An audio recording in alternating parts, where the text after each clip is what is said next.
చీకట్ల సీతుల్లా బతుకుతున్నాం ఈ చిన్న గుడిసెలలో. కంటోలు బియ్యమే తింటూ ఉన్నాం మన ఎల్లలేదోరయ్యా. కష్టాల్లో తోడున్న అందరికీ నా ఒళ్ళని కనిపిస్తలేనమ్మ కొందరికి కష్టాల్లో నేనున్నని. నా ఒళ్ళు నీ ఒళ్ళు ఏమున్నది అన్ని కాగితాల బంధాలు అవి. కాగితాలే జీవితాలనుకొని అయినోళ్ళనే వదులుకుంటారయ్యా.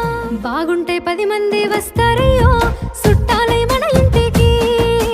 లేకుంటే వదిలేసి పోతారయ్యో అయినోళ్ళే ముమ్మాటికి. చూస్తున్న చుట్టంత కళ్ళతోని జరిగేది నాటకమే. నా ఒళ్ళు మా ఒళ్ళు అనిపించేది చేత చెల్లేటి కాగితమే.